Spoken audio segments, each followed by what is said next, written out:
क्यों न सूर्य देव के लिए एक ऐसा अद्भुत मंदिर बनाया जाए। सूरज की पहली किरण निकलती तो वह सीधे भगवान सूर्य की मूर्ति पर पड़ती थी। तब खुद सूर्य देव की आराधना में खड़े हो।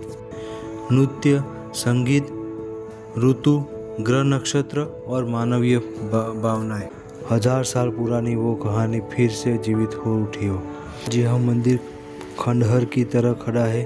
कोणार्क के सूर्य मंदिर के पश्चात सर्वाधिक प्रसिद्ध मोढेरा का यह सूर्य मंदिर। Hi friends, welcome to my YouTube channel. मैं आपको मोढेरा सूर्य मंदिर पर एक रोचक कहानी के रूप में सुनाता हूँ। बहुत समय पहले गुजरात की धरती पर एक राजा रहते थे, भीमदेव प्रथम। वे सोलंकी वंश के महान शासक थे और सूर्य के परम भक्त भी। कहते हैं कि जब उन्होंने देखा कि उनकी राज्य की जनता खेतीबाड़ी और जीवन के हर काम के लिए सूर्य की रोशनी पर निर्भर है, तब उनके मन में यह विचार आया कि क्यों न सूर्य देव के लिए एक ऐसा अद्भुत मंदिर बनाया जाए जो दुनिया भर में अद्वितीय हो। राजा ने अपने श्रेष्ठ शिल्पकारों और वास्तुकला को बुलाया। महीनों की मेहनत और वर्षों की तपस्या के बाद मोढेरा गांव में एक दिव्य सूर्य मंदिर का निर्माण हुआ। मंदिर की रचना इतनी अद्भुत थी कि जब सूरज की पहली किरण निकलती तो वह सीधे भगवान सूर्य की मूर्ति पर पड़ती थी, मानो खुद सूर्य आकर अपने स्वरूप को प्रणाम करता हो। मंदिर के सामने विशाल सूर्य कुंड बनाया गया। इसमें सीढ़ियाँ ऐसी थी कि हर दिशा के भक्त सीधे कुंड में उतर सके और स्नान कर सके और पवित्र होकर मंदिर में प्रवेश कर सके। चारों ओर छोटे छोटे देवालय थे, मानो देवता खुद सूर्य देव की आराधना में खड़े हो। समय बीता, आक्रमणकारियों ने गुजरात पर हमला किया और इस मंदिर को नुकसान पहुंचाया। मूर्तियां तोड़ दी गई, परंतु मंदिर की भव्यता और इसमें आत्मा को कोई मिटा नहीं पाया। आज भी मंदिर खंडहर रूप में खड़ा है, पर उसकी नक्काशियाँ, स्थापत्य और शिल्पकला देखकर लगता है मानो पत्थरों में इतिहास सांस ले रहा हो। कहते हैं कि मोढेरा सूर्य मंदिर केवल पूजा का स्थान नहीं था, यह खगोल शास्त्र, विज्ञान और कला का अद्भुत संगम था।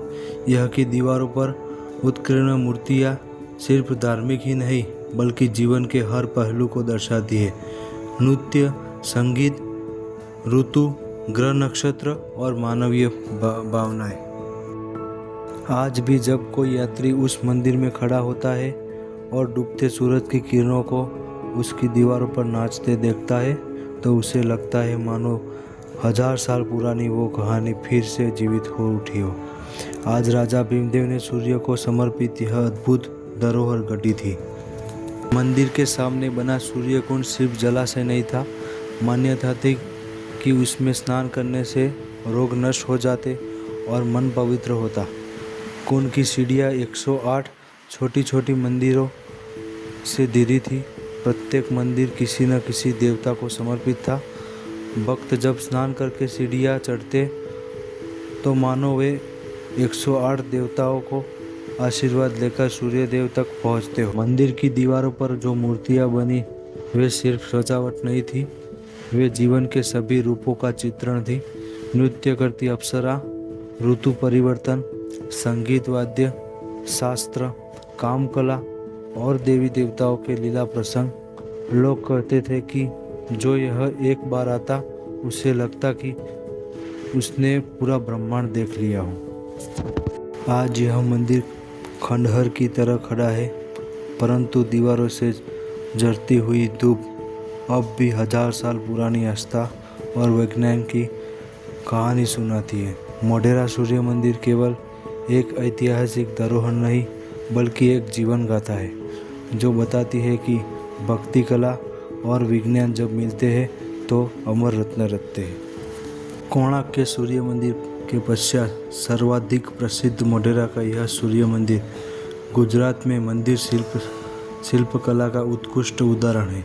11वीं सदी ईस्वी सन निर्मित यह मंदिर पाटन शहर से 30 किलोमीटर की दूरी पर रुपेण नदी सहायक नदी पुष्पावती के बाएं तट पर મહેસાણા जिले के बेचराजी तालुके में स्थित है। मोढेरा में उत्तरार्ध महोत्सव हर साल जनवरी महीने में आयोजित किया जाता है। उसका आयोजन गुजरात पर्यटक विभाग टूरिज्म डिपार्टमेंट ऑफ गुजरात द्वारा किया जाता है। इस महोत्सव का उद्देश्य है मोढेरा सूर्य मंदिर की ऐतिहासिक धरोहर और यह की कला संस्कृति को लोगों तक पहुंचाना। मोढेरा सूर्य मंदिर नृत्य, संगीत और स्थापत्य कला का अद्भुत संगम है। इसलिए इस महोत्सव में भारत भर से कलाकार आते हैं और मंदिर के सामने खुले आकाश के नीचे शास्त्रीय नृत्य और संगीत की प्रस्तुतियाँ देते हैं। मंदिर की नक्काशी और प्राचीन वातावरण में जब नृत्य गान होता है तो ऐसा लगता है जैसे 1000 साल पुरानी संस्कृति फिर से जीवित हो उठी हो।